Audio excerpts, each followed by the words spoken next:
Afrique Média, regard sur le net.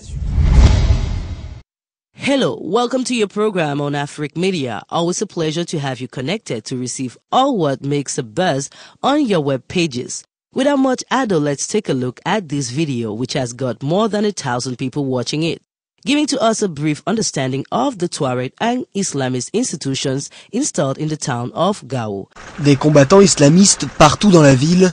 Ces hommes appartiennent au mouvement pour l'unicité et le djihad en Afrique de l'Ouest, le Moujao, qui a pris la ville de Gao dans le nord du Mali aux indépendantistes Touaregs du MNLA le 27 juin dernier.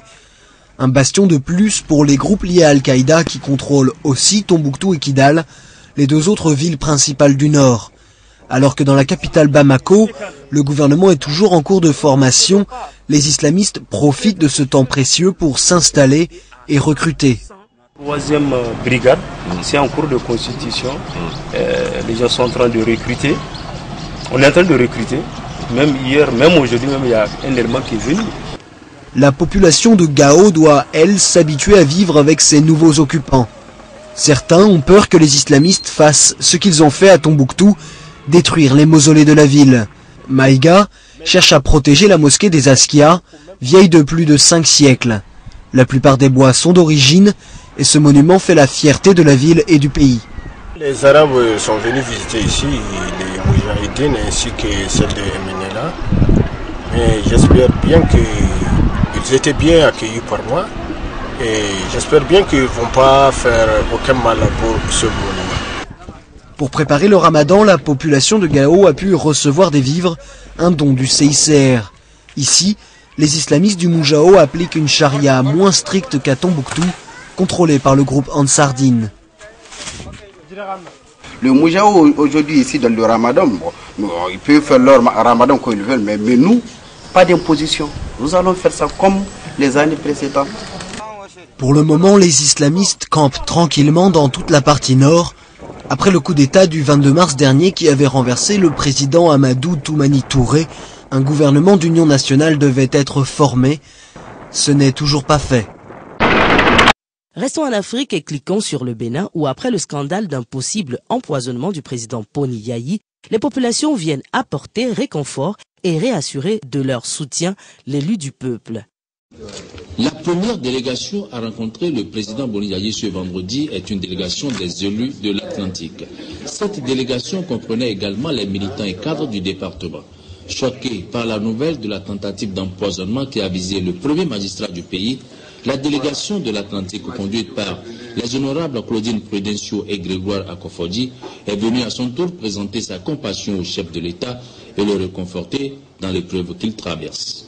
Je parle ici au nom de ces milliers de compatriotes de notre département qui ont souhaité faire ce déplacement, mais bien entendu, nous avons dû restreindre le nombre donc des visiteurs ici présents pour tenir dans le schéma de la salle d'audience du chef de l'État. Donc c'est une délégation qui a pour préoccupation de dire au chef de l'État une chose très simple. Le malheur a été évité et nous tenons à rendre grâce au Créateur qui a pu nous éviter ce malheur dans notre pays. Le président de la République pour lui remonter le moral. C'est la raison principale de notre déplacement. Nous avons pensé que dans nos prières quotidiennes, on n'aura plus jamais l'occasion de vouloir attaquer la vie d'un président de la République. Parce que ce n'est pas dans nos mœurs. Je crois que la meilleure chose que j'ai retenue, nous qui sommes arrivés, chacun en ce qui le concerne, selon sa croyance, va commencer par prier. Prier tous les jours pour que la démocratie installée depuis un moment soit une vraie chose, que nous, les premiers, ne soyons pas les derniers.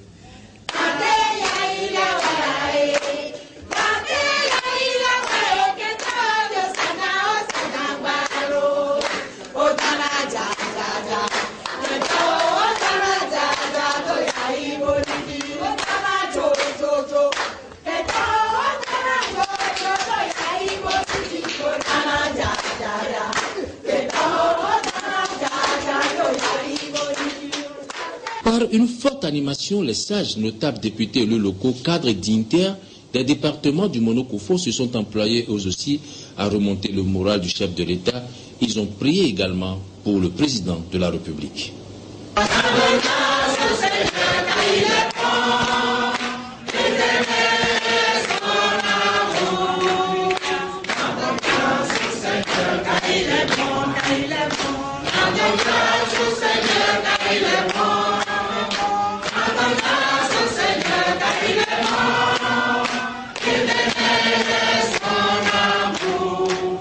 Oui, nous avons rencontré le chef de l'État pour lui présenter de vive voix les compassions des populations des filles et fils du Koufo et à la suite de la tentative d'empoisonnement de sa personne. Nous avons vu un chef d'État pratiquement en forme qui croit fermement à la mission que le peuple béninois lui a confiée et que Dieu bénit tous les jours. Et nous sommes contents parce que nous avons été attristés à la suite de cette nouvelle. Nous lui avons apporté l'appui, le soutien et l'appui des populations du Mono-Koufo. Et nous profitons de l'occasion pour rendre grâce à Dieu qui lui a permis d'échapper à cette tentative d'assassinat. Après toutes ces expressions d'émotion, visitons Michel Collomb, journaliste très controversé de par ses propos, mais aussi pour ses prévisions de la politique américaine et française. D'accord sur cette idée qu'il ne faut pas diaboliser systématiquement et que certains ont utilisé un épouvantail. J'aimerais me justifier puisque j'ai été accusé sur 2 points. 1, de voir des complots partout et 2, de ne pas voir que cette merveilleuse guerre était parfaitement légale. Le premier point, je voudrais quand même remarquer qu'on a eu beaucoup de rapports et de confidences indiquant que les services secrets français, britanniques et des États-Unis étaient à l'œuvre sur le terrain au moins 6 mois avant cette révolte spontanée et que des armes ont été fournies et qu'au 2e jour des manifestations, on attaque les prisons et les commissariats et on libère des fanatiques, des terroristes et des mafieux à l'arme lourde, avec des armes anti-chars. J'ai pas vu ça à Tunis, j'ai pas vu ça au Caire, et donc je pense qu'il faut aller plus profondément. Et sur cette question de théorie du complot, j'aimerais citer quelqu'un qui n'est pas un pacifiste exalté, mais qui est le général Wesley Clark, l'homme qui a dirigé les bombardements sur la Yougoslavie. Et à sa retraite, il va faire un tour au Pentagone.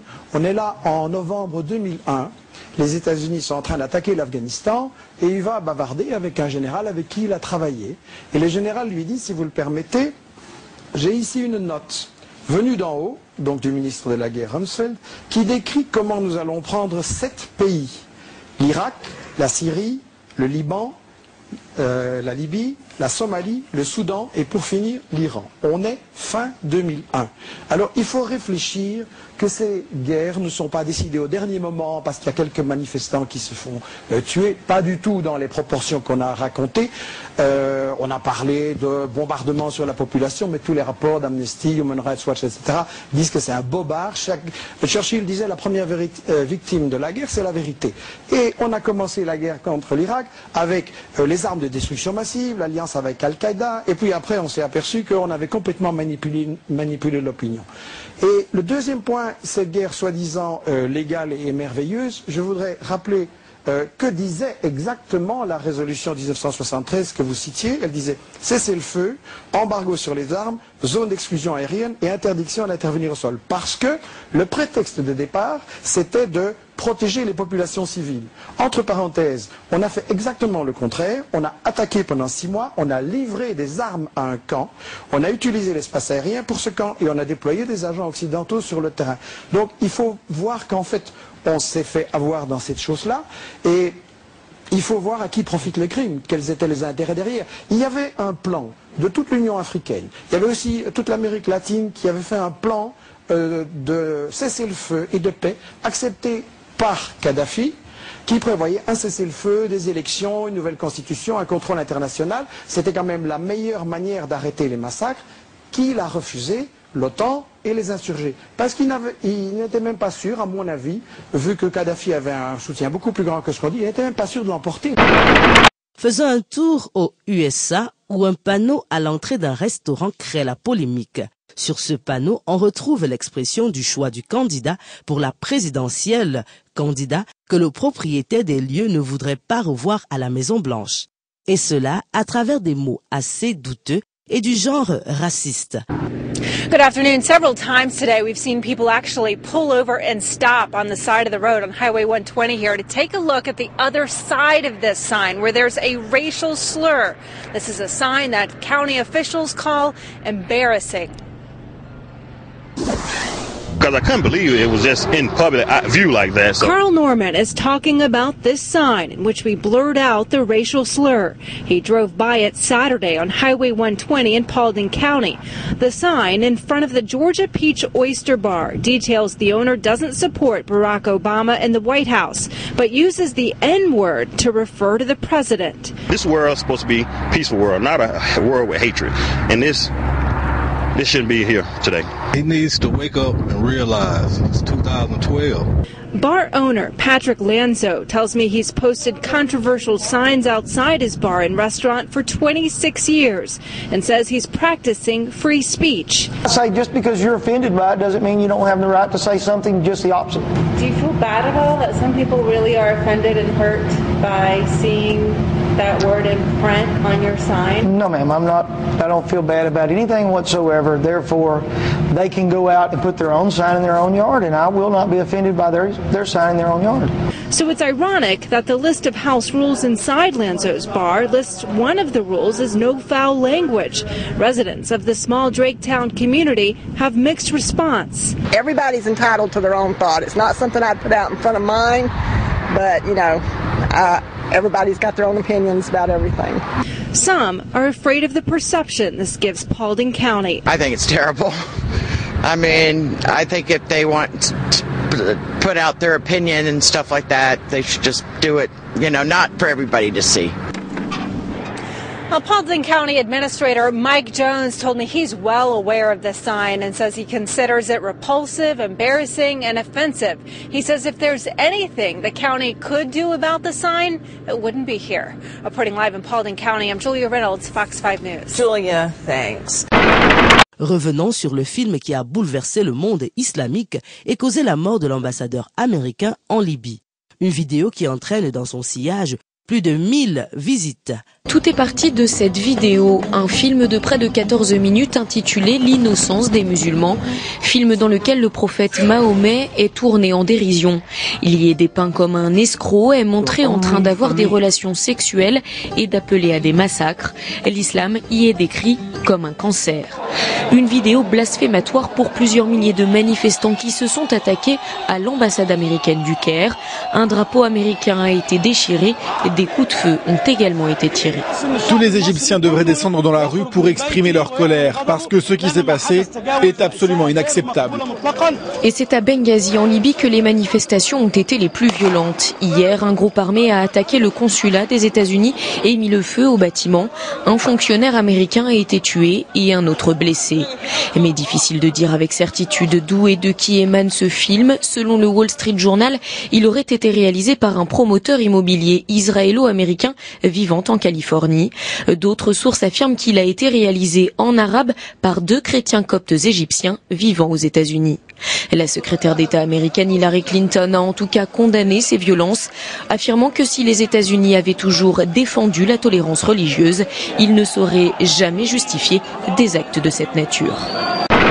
Toujours dans le registre de la loi islamique, découvrons cette vidéo d'un polygame qui se fait battre par ses 2 épouses, l'ayant surpris à une cérémonie avec une autre femme qui n'est pas leur coépouse officielle. Situation assez cocasse. Regardez. मंडी के इलाके सरफराज कॉलोनी में मियां इसहाक साबुन वाले की फैक्ट्री में उसकी 2 नाराज बीवियों उज़्मा और महविश ने अपने करीबी अजीजों के साथ मिलकर वलीमे की तकरीब पर धावा बोल दिया। उन्होंने इल्जाम लगाया कि उनका खामन 5वीं शादी कर रहा है। मियां इसहाक साबुन वाले ने बताया कि उसने उज़्मा, महविश और फौजिया नामी 3 खवातीन से शादी कर रखी है। दोनों बीवियों से उसका झगड़ा चल रहा है। उसकी बीवी उज़्मा पहले वाला मकान बेचकर नया मकान लेना चाहती थी। इसके दोस्त शकील की दावते वलीमा उसकी फैक्ट्री में ही हो रही थी। इसकी बीवियों ने ड्रामा रचाया। दोनों पार्टियों को एसएचओ सब्जी मंडी ने थाना बुला लिया। जहां पर शकील ने अपना निकाहनामा और शादी कार्ड दिखाए जिस पर वलीमे का एड्रेस फैक्ट्री का Terminons par l'Ukraine, où très souvent, on se dit que nos dirigeants et leaders d'État sont des personnages très sérieux et loin d'être violents. Mais ce qui se passe dans ce lieu qu'est le Parlement nous laisse sans voix. Regardez par vous-même.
Thanks for staying tuned to your programs on Afric Media. We hope to have you for the next edition. For, as you know, more is still to come. Take care. Bye-bye.